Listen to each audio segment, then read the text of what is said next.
I'm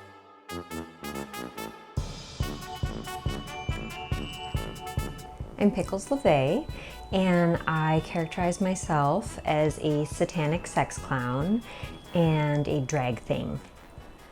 I always had a clown kink since I can remember. It took me a long time to get used to that and know that that was a real thing that other people did.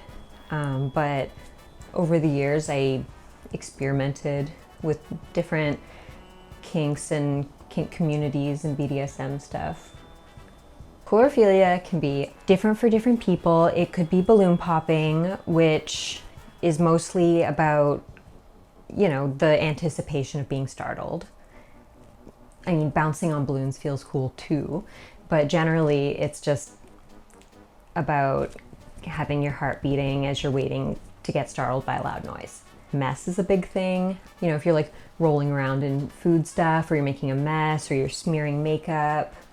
There is an anonymous factor. I think that the same thing that's scary about not being able to see exactly who, even if you know, is under a face and what they're feeling, I think that that is really exciting.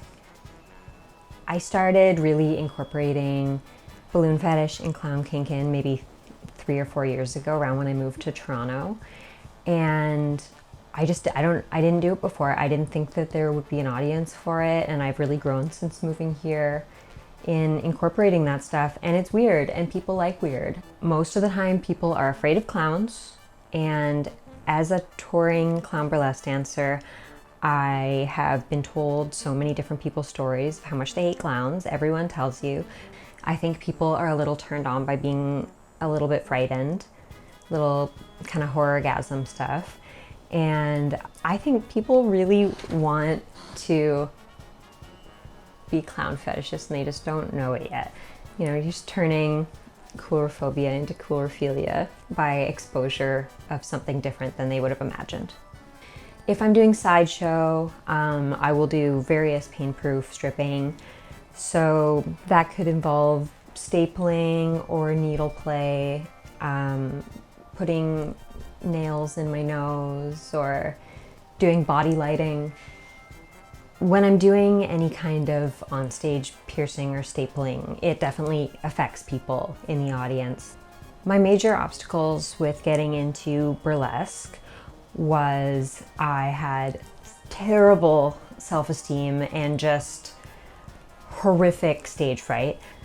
Like, self-esteem was a process in getting there. And my major hurdles with drag was that I was unsure of gender stuff, and figuring out that I was a trans non-binary person was difficult. I didn't have those words. I didn't have a community for that. When I started trying to get into drag, people were just telling me I needed to be ultra masculine, I needed to bind, I always needed to have facial hair, and I was kind of left thinking that they didn't really understand the kind of drag I wanted to do, and they didn't really understand the kind of man that I was either. Masculinity is so much bigger than going and putting a suit on or being a crooner.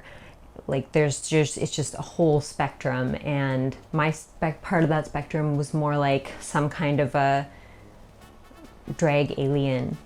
As soon as I started doing drag, it really aligned with being a person that is more comfortable and out with my gender identity. Being Prawn Waters is a pleasure. It is a pleasure to impersonate John Waters as a prawn. I get all my inspirations from watching various John Waters movies and picking apart little jokes that I can incorporate into my character. I try to keep both of my characters the type of people that I would look up to and not be ashamed of.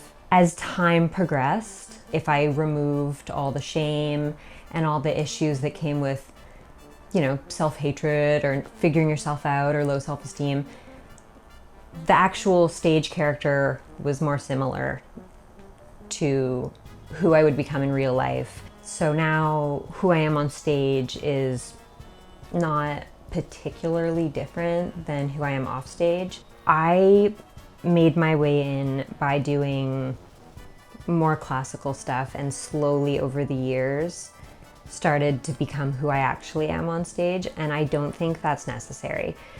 We need different things on stage. We can't keep just having the exact same thing that's always been there, or else nothing changes. So that's up to performers, but it's also up to producers and to everyone involved in making the shows.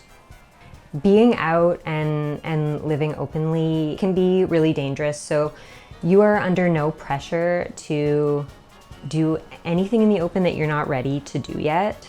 It doesn't take away you being all of those things, and it doesn't take away your identity, it doesn't take away who you are. You are still those things, and you can take all the time that you need and take time building support to eventually be that person who's able to be in society as yourself more safely. Everything I do is really silly and weird, but fuck it, like just do what you want to do.